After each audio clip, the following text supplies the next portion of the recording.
The Second Coming by William Butler Yeats. Turning and turning in the widening gyre, the falcon cannot hear the falconer. Things fall apart, the center cannot hold. Mere anarchy is loosed upon the world. The blood-dimmed tide is loosed, and everywhere the ceremony of innocence is drowned. The best lack all convictions, while the worst are full of passionate intensity. Surely some revelation is at hand. Surely the second coming is at hand. The second coming!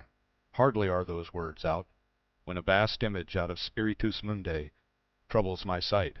Somewhere in sands of the desert, a shape with lion body and the head of a man, a gaze blank and pitiless as the sun, is moving its slow thighs, while all about it reel shadows of the indignant desert birds.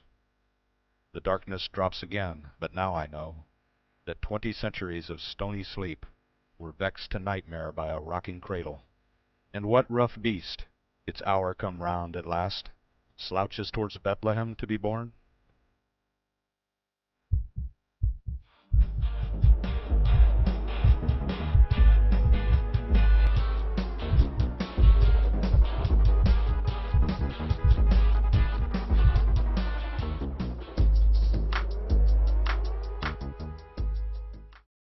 Welcome back to the Plunge Report.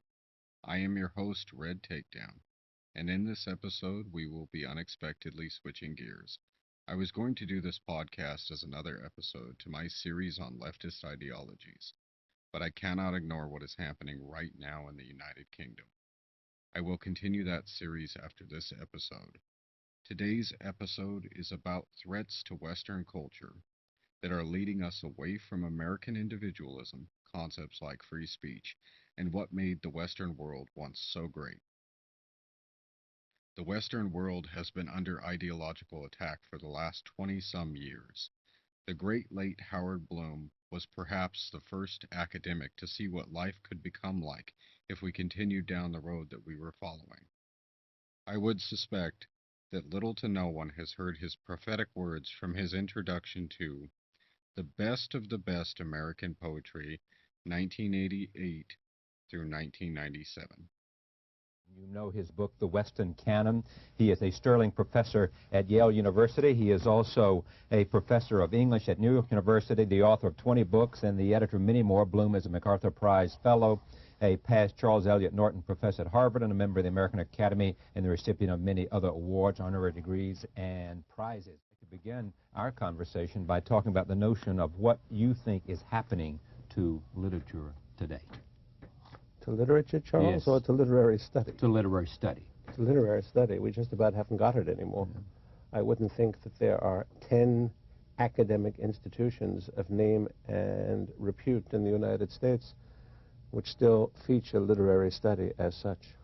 Why is that? It has been politicized by a combination of what I would have to call, though I don't wish to give offense, I suppose I do wish to give offense. Yes, I know. It would be new if you didn't. Pseudo-feminists, pseudo-Marxists, pseudo-historicists, calling themselves new, but nothing but mixtures of the French theorist Foucault and a lot of sarsaparilla. People who are in no way interested in aesthetic values. People who, in fact, have combined to assure all of us that what we call aesthetic value is a bourgeois mystification. That is to say, no book, they say, is intrinsically better than any other book. These things are determined by the societal needs of the ruling classes. One would think that so crass and crude a doctrine would have been laughed out, but it's like our politics, my dear. You think things are going to be laughed out, and suddenly you discover there's been an avalanche and you have lost. And in the same way, there has been an avalanche, maybe from the other direction. Harold Bloom warned against the rise of ideology and literary criticism, fearing that it would erode cultural and intellectual traditions. In his introduction to the best of the best American poetry, 1988 through 1997, Bloom foresaw the potential consequences of this trend, offering a cautionary perspective on the future of Western culture. The cautionary tale he sought to tell went largely unread and unnoticed, although history has now proven his words prescient. I think that it is fitting that I begin by delivering that introduction on this podcast some 26 years after he published it. For many, a literary critic and expert in Western literature might seem an odd place to start a podcast like this, but I have had his words in my mind since late 2001, when I had the happenstance to read them. I think you will find Bloom's words as prophetic as I do. I have paraphrased out the bits about poetry wherever I could and left the bulk of the message untouched. I have created this paraphrased introduction in order to be able to deliver this message to a broader audience, but I feel the original does perhaps do this better, despite being much longer in length, and more focused on poetic concerns. If you are interested, I would say that it would be a worthwhile read. For some of the concepts below, I have provided a list of explanations in the accompanying text. The key bits to understand are: cultural Marxism, a theory suggesting that Marxist ideas have shifted from focusing on economic class struggle to cultural issues influencing Western institutions. Resentment, a deep-seated feeling of anger or bitterness, often stemming from perceived injustice or inequality, which can shape values and behavior. Critical theory, an approach to social and cultural analysis that challenges power structures and questions the legitimacy of existing systems, often focused on race, gender, and identity. The best of the best American poetry, 1988 through 1997. Introduction. We have the numbers, we the heights! My epigraph is from Thucydides, spoke by the Spartan commander at Thermopylae. Culturally, we are at Thermopylae. The multiculturalists, the hordes of camp followers afflicted by ideological contagions, the mock feminists, the commissars, the gender and power zealots, the new historicists and old materialists, all stand below us. They will surge up, and we may be overcome. Our universities are already travesties, and our journalists parody our professors of cultural study. For just a while longer, we hold the heights, the realm of true intellectual and cultural standards. This passage is striking because it frames the cultural battle we're in as akin to the legendary stand at Thermopylae. Just as King Leonidas and his 300 Spartans held the line against overwhelming Persian forces, Bloom saw the defenders of Western culture and intellectual traditions standing against a tide of ideologically driven movements. His reference to holding the heights symbolizes the precarious position we're in, where the last bastions of these traditions are under siege. Imagine it is 480 BCE at Thermopylae. King Leonidas and his Spartan warriors, outnumbered but unyielding, stand against the massive Persian army. For 3 days, they hold the narrow pass, their courage and tactics defying the odds. Betrayed, they fall, but in doing so, they become legends, symbolizing the fight for culture and principles against overwhelming forces. Thermopylae isn't just a battle. It's a timeless testament to the power of resistance, no matter the cost. What do you think about Bloom's comparison of our cultural struggle to the Battle of Thermopylae? Do you see similar battles happening in our society today? Bloom continues, how could this have happened? The last 30 years of intellectual decline provide the answer. Cultural guilt. Enthusiastic young men and women, and some of their middle-aged gurus, rushed into a great awakening of a new ideology in the late 1960s. Their immediate provocation was the obscene American slaughter in Vietnam. But the fervor that reigned for a few years, from Tokyo to Paris, quickly transcended that occasion. Here, Bloom traces the roots of the current cultural crisis back to the ideological fervor of the 1960s, the anti-war movements, and the broader social upheavals of that era. driven by cultural guilt and a sense of moral urgency, laid the groundwork for the ideological shifts we're grappling with today.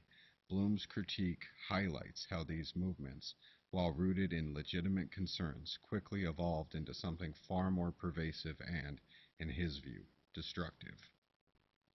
It's important to recognize how these early movements have had lasting effects, morphing into cultural ideologies that dominate our institutions today. The concept of cultural guilt Bloom mentions is particularly relevant. It's the idea that Western societies, burdened by the sins of the past, have allowed guilt to drive policy and cultural shifts that may undermine their very foundations. Bloom's analysis continues. The epiphenomenon of the revival passed soon enough, but it was clear to discerning spirits in 1968 to 1970 that the consequences, though minimal for the ruling capitalist powers, would be endless for any cognitive and aesthetic activities throughout the Western world. The robber barons of all countries were immune to the new enthusiasm's contamination. Nothing had changed, except for perhaps the worst, in our political and economic life. The hires of the mock revolution were Ronald Reagan, followed by his parody, Bill Clinton. The change, all but catastrophic, instead afflicted our intellectual, cultural, educational, and aesthetic spheres in a kind of creation fall. Robert Hughes has termed what was born the culture of complaint, whose hucksters, academic, journalists, pseudo-artistic, I've named the school of resentment, a rabblement of lemmings leaping off the cliffs into the waters of oblivion. Criticism, both academic and journalistic, a distinction that now scarcely exists, is dying, mostly because universities have replaced literary criticism with cultural criticism, a would-be social science. To survive, criticism would have to move to the outside of the academy, but it certainly can't find no home in the media. If we lose all sense of the aesthetic and intellectual and cultural matters, we will scarcely see the difference between greatness and mediocrity. Do you agree with Bloom's concern that we've lost the ability to distinguish between greatness and mediocrity in our cultural institutions? How do you see this playing out in the media and academia? I get money, I'm a star, star, star, star, star, star, star. Bloom's frustration with the decline of traditional criticism and its replacement by cultural criticism is palpable. This shift represents more than just a change in academic focus. It's a fundamental redefinition of what constitutes value in intellectual and cultural life. When literary criticism, which once sought to explore the depths of human experience through art, is replaced by cultural criticism, which often seeks to advance ideological agendas, we lose something irreplaceable.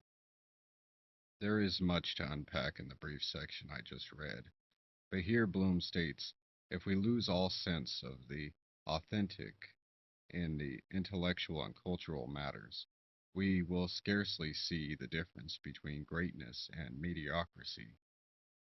This warning is chilling in its implications. The erosion of intellectual and cultural standards means that society may lose its ability to distinguish between what is truly great and what is merely mediocre.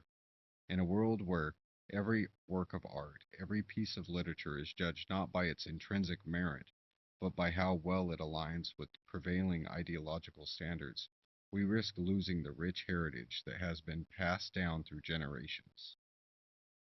Returning to Harold Bloom. Criticizing the universities or the media is futile. They are overwhelmed by immense social pressures, driven by cultural guilt, that have little impact on the general population or the Republican Congress and the not-so-democratic president of the people elect. Every conceivable study is now housed within these institutions. If sexual orientation is grouped with race, ethnicity, and gender as sources of aesthetic and cognitive values, then why not add sadomasochistic studies? especially considering the influence of the late Michael Foucault, a key figure in the culture of resentment. If there is to be a homosexual poetic, then why not a poetics of pain? If categorization by representation is the new law of the universities and those they influence, what minority will be left out? Shakespeare and Dante were European males. Is that even worth remembering anymore? The absurdity continues with the way modern critics and universities now approach literary giants like William Wordsworth. Wordsworth, who revolutionized modern poetry, is now condemned on political grounds because he distanced himself from his early support of the French Revolution. By today's standards, Wordsworth fails to pass the ideological tests imposed by academia. This situation becomes so extreme that abolishing tenure seems like the only way to save literary studies, which are currently dominated by ideologues who represent both Wordsworth and Shakespeare. When I was a young poetry teacher at Yale, the English Romantic poets Wordsworth, Coleridge, Byron, Keats, Blake, and Shelley were central figures in the curriculum. But now they must share attention with women Romantic poets like Felicia Hemans, Letitia Landon, Charlotte Smith, and Mary Tithe, who were justly neglected verse writers, though superior to many of the best American poetry in 1996. Similarly, anthologies of 17th century English literature now place writers like the Duchess of Newcastle and Aphra Behn alongside John Donne, Ben Jonson, and Milton. I've watched my profession decay over 25 years, and in another decade it may be dead. If the future of literary study is to celebrate figures like Letitia Landon and Lady Mary Chudley, then perhaps its demise cannot come soon enough. One must ask, how did this happen? Not just in the universities, but also in the publishing world and media. The New York Times, for example, has become a countercultural newspaper. When Maya Angelou read a poem at Clinton's first inauguration, the Times published the text and praised it in an editorial for its Whitmanian amplitudes, despite its clear mediocrity. More recently, a Times rock critic proclaimed that the artist formerly known as Prince is our contemporary Mozart. Literary satire is dead when the Times outdoes the most satirical writers in its absurdity. If all aesthetic and cognitive standards are abandoned by professors and journalists alike, then the tradition of American poetry can only survive through a profound inward turn. Bloom's critique highlights a troubling trend, the dismantling of established intellectual and cultural standards in favor of ideological conformity. As universities and media outlets prioritize representation and identity over merit and excellence, the very foundations of literary and cultural studies are eroded. The consequences of this shift extend far beyond academia. They permeate our broader cultural landscape, where the line between greatness and mediocrity begins to become increasingly blurred. This transformation raises an essential question. What do we lose when we abandon the rigorous standards that have long guided our understanding of art, literature, and culture? The answer, as Bloom suggests, is not just the demise of literary studies, but the potential collapse of a shared cultural heritage that connects us to the past and informs our future. In a world where ideological agendas trump intellectual merit, the richness and depth of our cultural tradition risks being reduced to mere political tools, devoid of the nuance and complexity that once defined them. But not all cultures, just the Western ones. Now back to Bloom's introduction. These ideologues suggest that Shakespeare was merely a conduit for these forces, reducing his creative brilliance to a byproduct of societal influences, rather than acknowledging his unique contribution. This approach ignores the fact that Shakespeare's work transcends the confines of identity politics. appealing to audiences across the globe regardless of race or culture. His universal appeal challenges the simplistic narrative of modern multiculturalism, which often serves as a cover for mediocrity and thought control within academia. Shakespeare's characters, with their complexity and depth, defy the reductionist views and attempts to categorize them solely based on external factors like race or gender. Shakespeare's true genius lies in his ability to portray the full spectrum of experience without succumbing to any particular ideology. His works are a testament to the power of creativity and imagination, offering a potential model for resisting the pressures of cultural conformity. The decline in our literature faculties, particularly in the teaching of poetry, is a direct result of the ideological contamination that has taken hold of our educational institutions. Very few are taught how to truly interpret literature, as current ideologies distrust and devalue the complexity and ambiguity inherent in great art. If embracing Shakespeare's wisdom and artistry is considered bardolatry, then it may be the antidote needed to counter the harmful influences of the cultural theories that dominate our academies today. Resentment can be a deeply corrosive force within a society. When it infiltrates our cultural and intellectual institutions, it distorts our understanding of ourselves and our history, reducing the richness of human achievement to narrow ideological narratives. The school of resentment has done exactly that by twisting nearly everything in modern Western society. Resentment thrives on the denial of excellence, on the impulse to bring down what stands above in order to level out the playing field. But in doing so, it leads to a society where mediocrity is celebrated and true merit is sidelined. This isn't just an academic issue. It is a cultural crisis with far-reaching consequences. When resentment becomes the driving force behind our interpretations and values, it can hollow out the very foundations of our society, leaving us with a legacy of bitterness and division rather than that of creativity and progress. It's ironic that, in these troubled times, American literary work remains of higher quality than the criticism or teaching surrounding it. Despite the loss of significant figures like Elizabeth Bishop, James Merrill, Amy Clampett, and Mae Swenson, there are still enduring works from poets like Ashbery and Ammons. However, maintaining a continuity of genuine aesthetic appreciation and understanding, which prevailed from Emerson until the late 1960s, has become increasingly rare and is now only found in isolated pockets. In the past, several great American writers, Whitman, Dickinson, Stevens, Hart Crane, received little critical recognition during their lifetimes, yet they did not face a cultural environment fundamentally hostile to aesthetic and intellectual standards.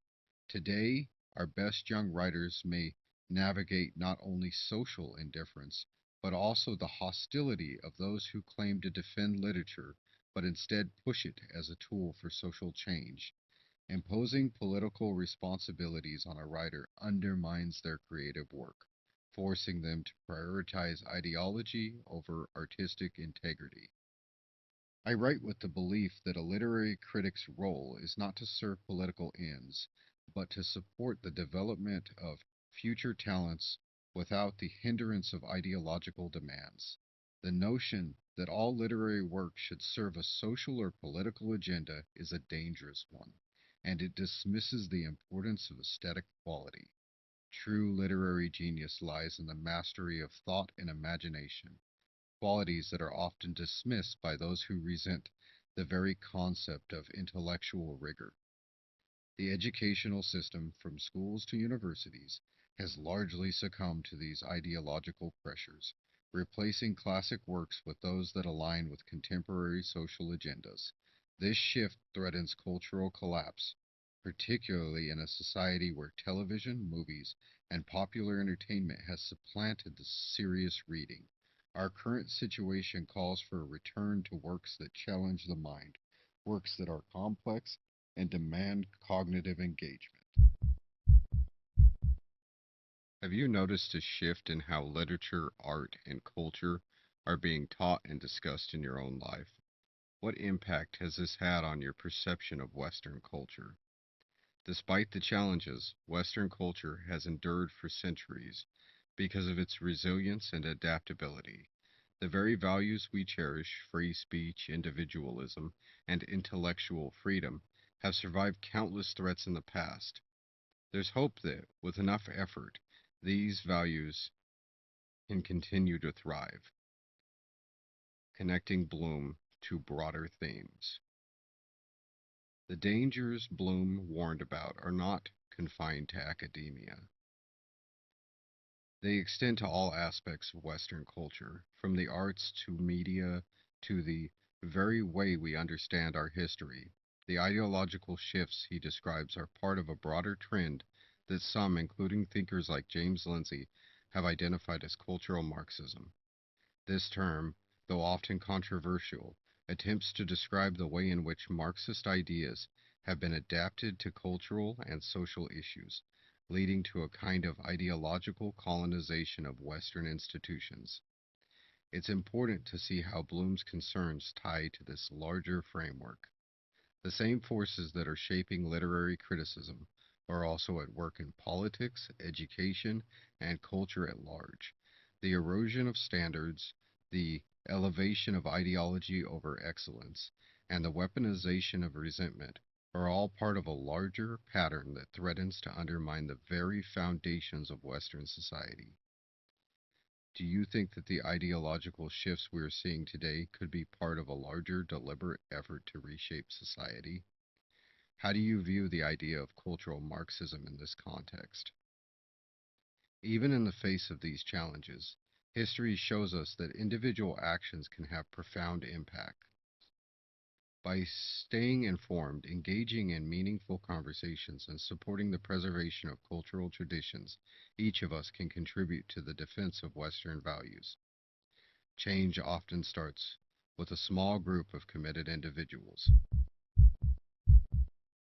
Hopefully, now that I have presented Harold Bloom's defense of the autonomy of the aesthetic and the integrity of literary analysis, with his brilliant commentary on academia as he was witness to it, it is more obvious why I wanted to start with it.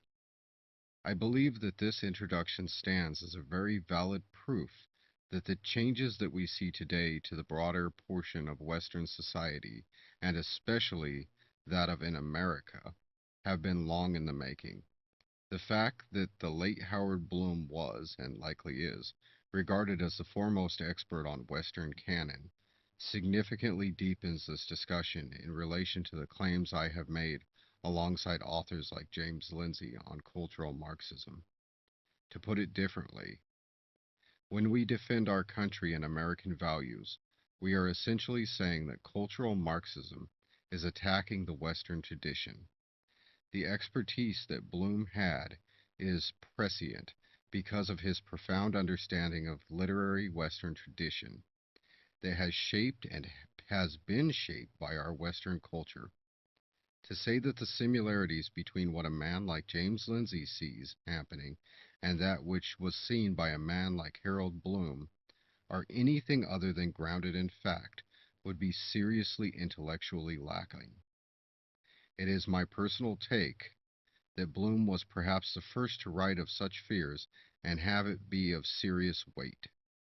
His work helps to legitimize concerns about cultural Marxism by providing a scholarly foundation for the idea that Western culture is being fundamentally altered by these forces.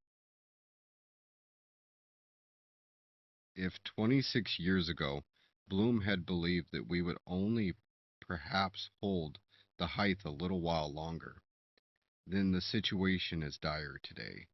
The multiculturalists, the hordes of camp followers afflicted by ideological contagions, the mock feminists, the commissars, the gender and power zealots, the new historicists, and old materialists all scramble to overtake us at the top of the plateau. The educational system, higher and lower, long overcome with resentment and subscribers to beliefs that are the antithesis of good Western people, is now a shell of its former self.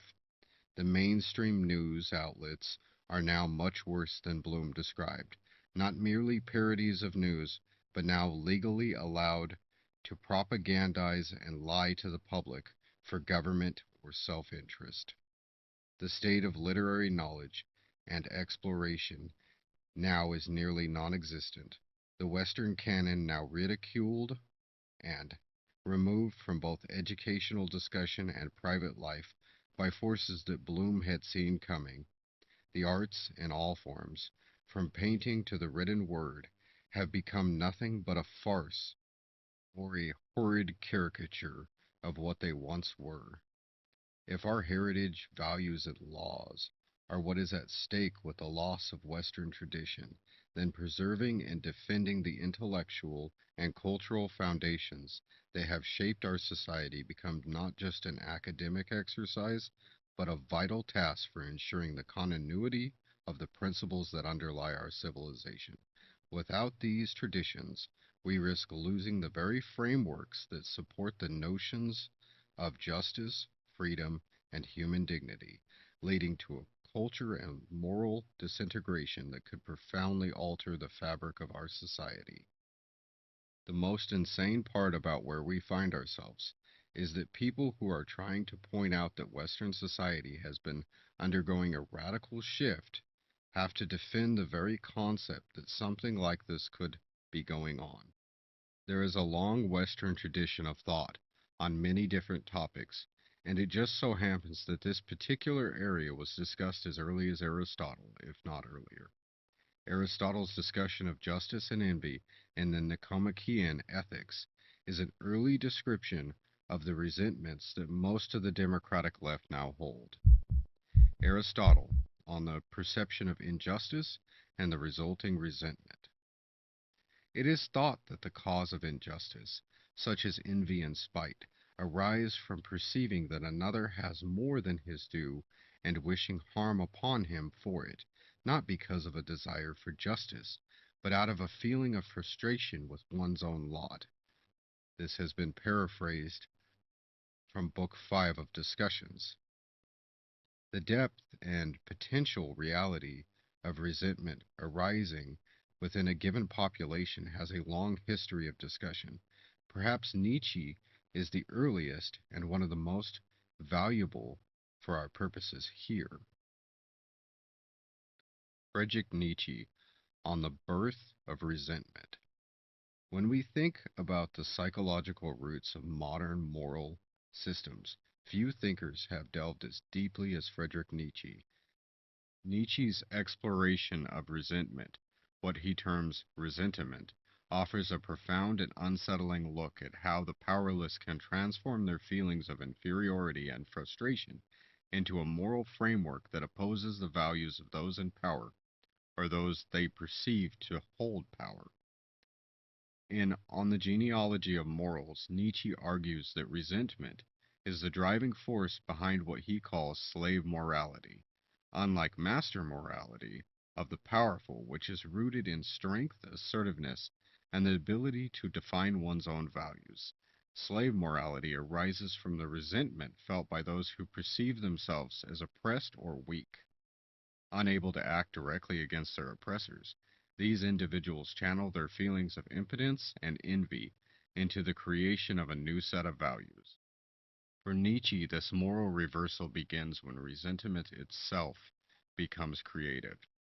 He writes, "The slave revolt in morals begins when resentment itself becomes creative and gives birth to values. The resentment of beings denied true reaction, that of the deed, who recover their losses only through an imaginary revenge. This imaginary revenge manifests in the form of a moral system that elevates the qualities of the weak, such as humility, meekness, and suffering, while denouncing the traits of the strong, like power, wealth, and assertiveness. One of Nietzsche's most provocative claims is that these moral systems, rooted in resentment, are reactionary by nature. Rather than originating from an intrinsic sense of what is good, they are defined by opposition to the values of the ruling class or a perceived ruling class. Nietzsche writes, slave morality, in other words, needs, in order to come into being, a sphere different from and hostile to its own. Psychologically speaking, it needs a more external stimulus in order to act at all. Its action is fundamentally reaction. What does this mean for our understanding of morality? Nietzsche suggests that the moral values many of us take for granted, values that promote equality, self-sacrifice, and humility, are not universal truths, but are instead born from a deep-seated resentment towards those positions of power. These values, according to Nietzsche, serve to undermine the strong and powerful, leveling the playing field in a way that allows the weak to assert moral superiority. But Nietzsche doesn't stop there. He goes on to examine how resentment festers and poisons the soul. Unlike the quick, fiery anger of the powerful, which burns bright then dissipates, resentment is slow, lingering, and corrosive. Nietzsche writes, the resentment of the noble man, if it arises, consumes and exhausts itself in an immediate reaction. Therefore it does not poison. On the other hand, it is among men of resentment that we find the greatest variety of bad blood, the strangest atrocities, and the greatest insincerity. This insincerity arises because those who are driven by resentment are not merely angry or envious. They are forced to mask their true feelings and intentions. They create a moral system that outwardly promotes virtues like compassion and humility, but these values are born from a deep well of bitterness and a desire to bring down those who stand above them. Nietzsche believed that resentment could corrupt our values. Do you think that this is happening now? Where do you see resentment manifesting most strongly in today's cultural landscape? Nietzsche's analysis of resentment is not a critique of morality of his time. It's a warning about the dangers of allowing resentment to shape our values and our society. When we elevate weakness and condemn strength, we risk fostering a culture of mediocrity, where excellence is punished and the exceptional are pulled down to the level of the average. In today's world, we can see echoes of Nietzsche's resentment in various movements and ideologies that prioritize victimhood and resentment over aspiration and achievement. Nietzsche challenges us to look critically at the moral values we hold and ask to ourselves, are these values truly life-affirming, or are they born out of a resentment that seeks to undermine what is great and powerful in the human spirit?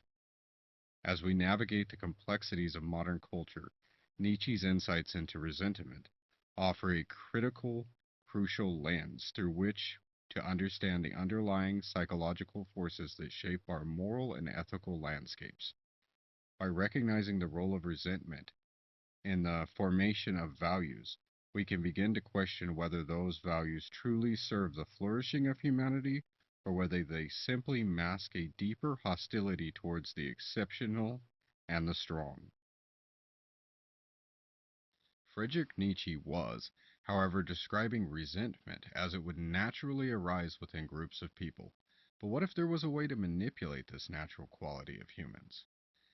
In our exploration of the forces that shape societal change, it's impossible to overlook the role of resentment, especially as it's been harnessed and weaponized in political movements throughout history. One of the most profound examples of this is found in the works of Karl Marx. Marx's analysis of society and his vision of revolutionary change hinge on the idea that the deep-seated resentment felt by the oppressed can be transformed into a powerful tool for overthrowing the existing social order. For Marx, the roots of this resentment lie in the very structure of capitalist society. The working class, or proletariat, is systematically exploited by the ruling class, the bourgeoisie. Workers are alienated from the fruits of their labor, which are appropriated by capitalists who profit from the labor of others. This exploitation creates not just economic deprivation, but a profound sense of injustice and frustration. Workers see their lives and labor reduced to mere commodities, their potentials stifled by the relentless demands of capital. This simmering resentment is what Marx believed could be channeled into revolutionary energy.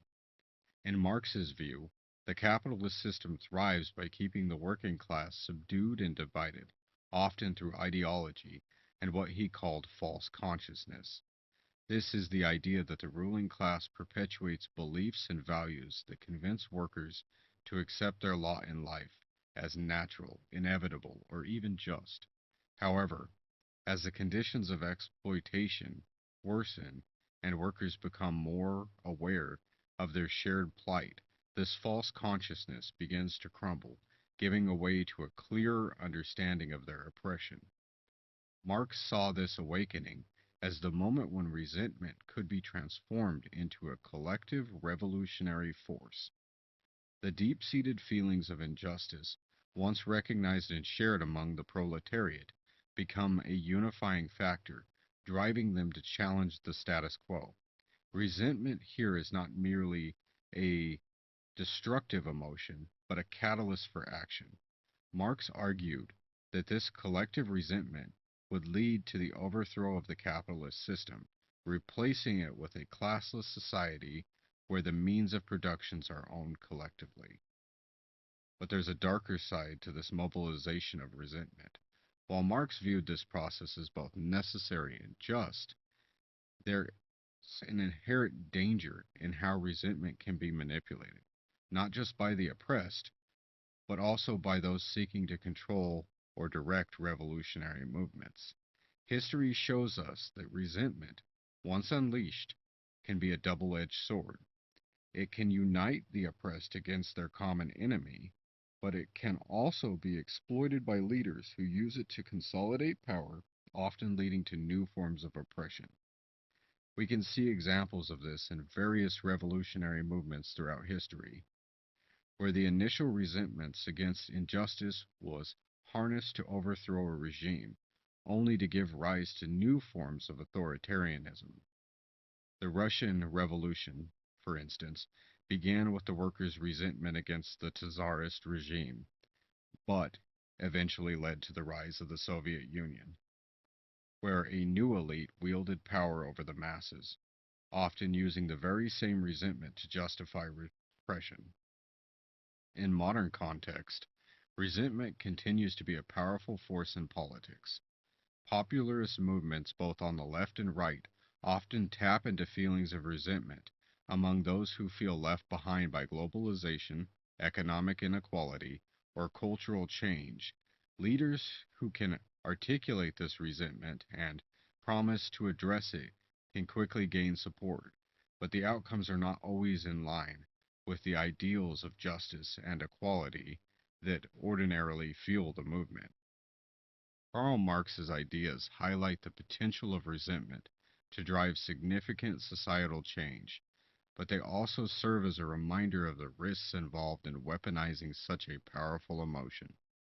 Resentment, if not carefully channeled, can easily be co-opted, leading to cycles of revolution and repression rather than the liberation and equality that Marx had envisioned. As we consider the role of resentment in our current political landscape, it's worth reflecting on Marx's insights and his blind spots. The challenges lie in recognizing the legitimate grievances that fuel resentment, while being wary of how that resentment can be manipulated for purposes that may ultimately undermine the very goals of justice and equality.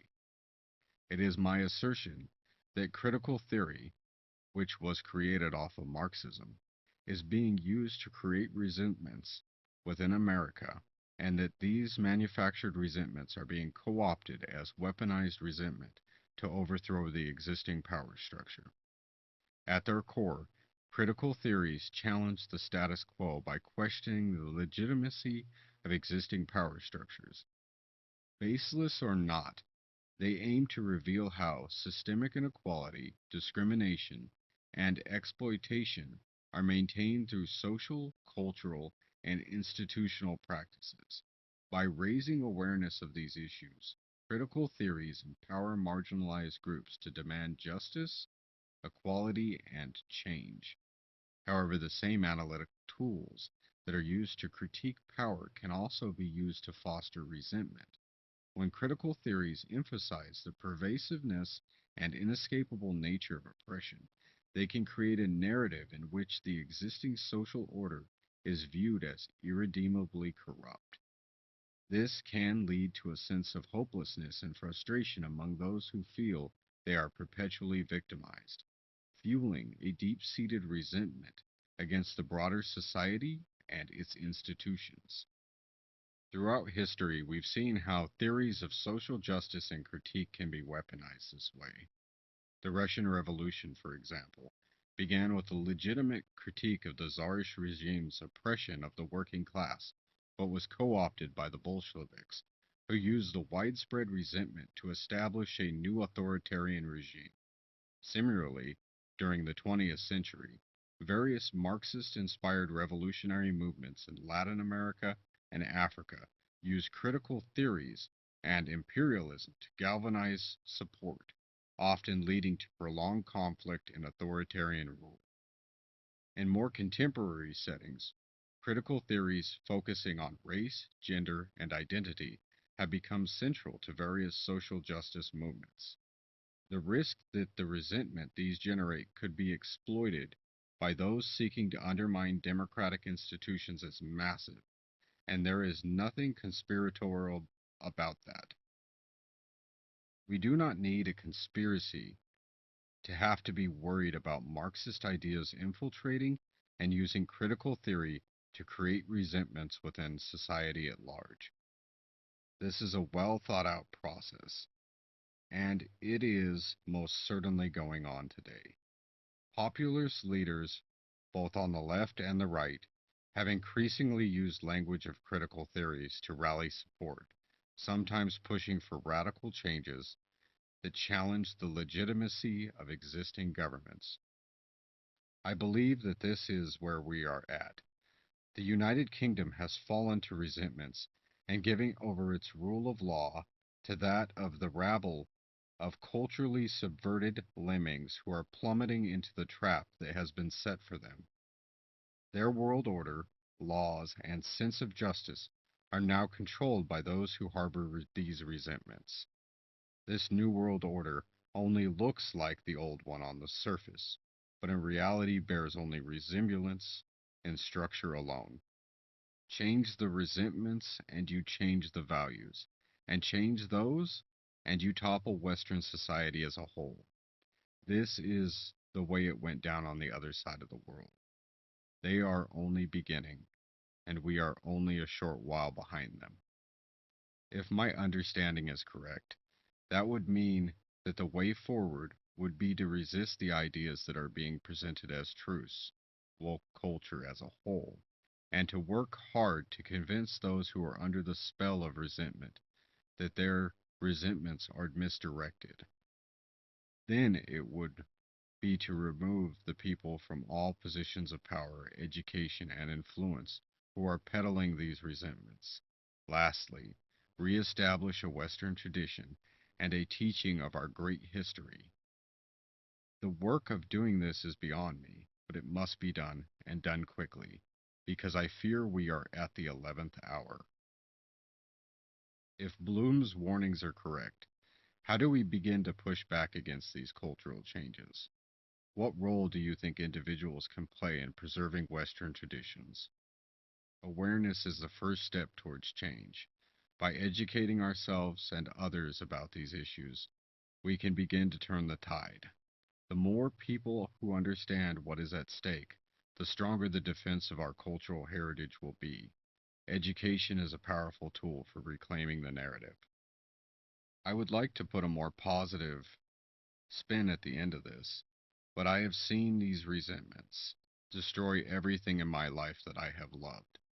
I believe we have the power to right this situation, but I know that what is actually going on is little understood by most people, and that is seriously concerning. It is one thing when I read Harold Bloom's introduction to that book, and it was for the most part a personal issue.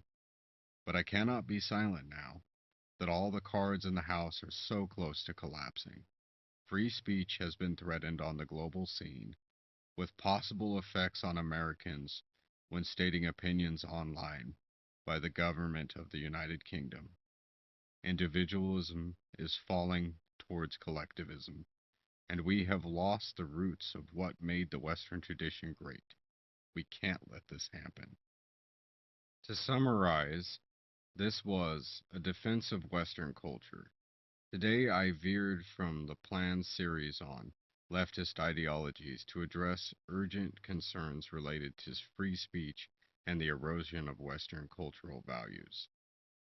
The episode centers on the prophetic warnings of Harold Bloom, a prominent literary critic, about the decline of intellectual and cultural standards due to ideological influences. Bloom's critique highlights the dangers of allowing cultural guilt and resentment to undermine Western traditions.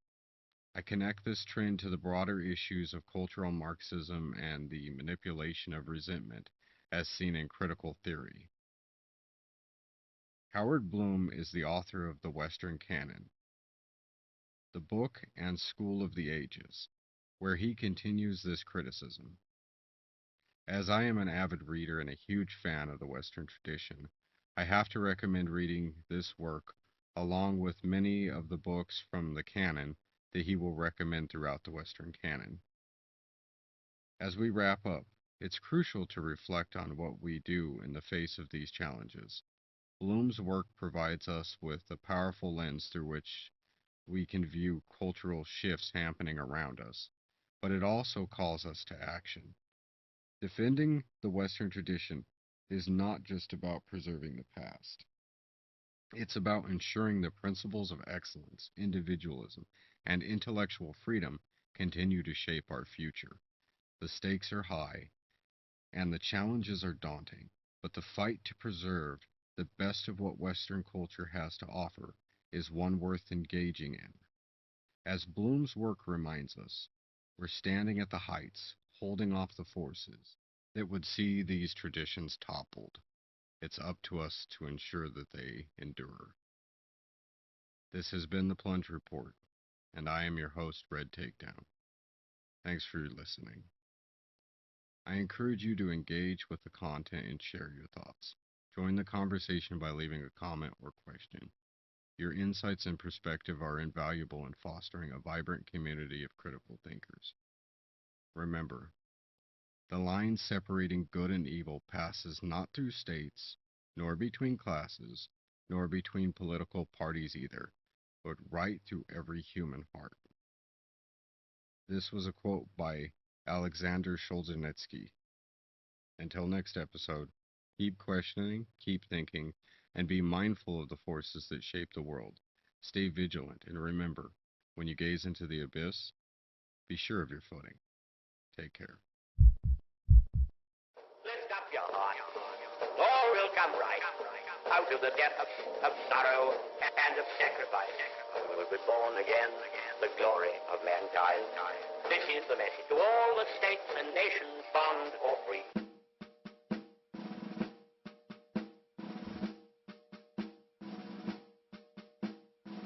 Lift up your heart. All will come right out of the depth of sorrow and of sacrifice. We'll be born again, the glory of mankind.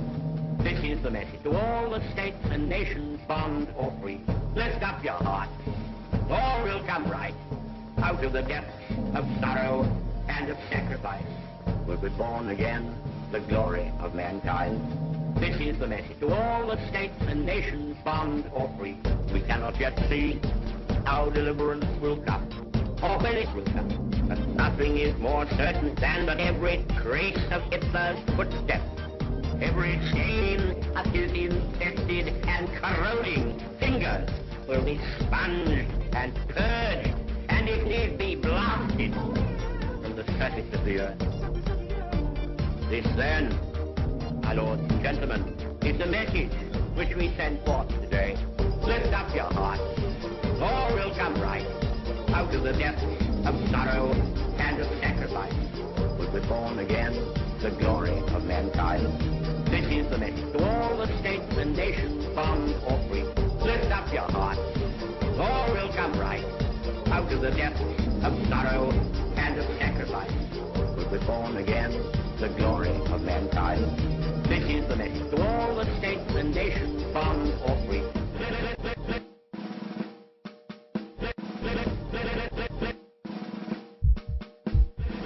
We cannot yet see how deliverance will come, or when it will come, and nothing is more certain than that every trace of Hitler's footsteps, every chain of his infested and corroding fingers will be sponged and purged, and if need be, blasted in the surface of the earth. This then, my lords and gentlemen, is the message which we send forth today. Lift up your hearts.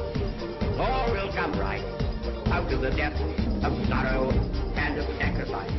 We'll be born again, the glory of mankind. This is the message to all the states and nations, bond or free.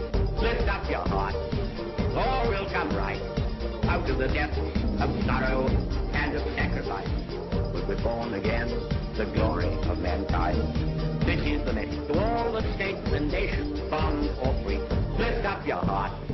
All will come right out of the depths of sorrow and of sacrifice. We'll be born again, the glory of mankind.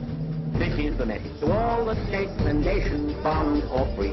Lift up your hearts.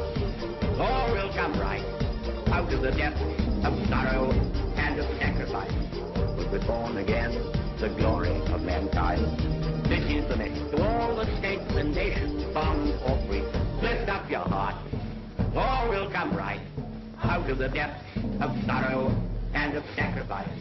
We'll be born again, the glory of mankind. This is the message to all the states and nations, bond or free.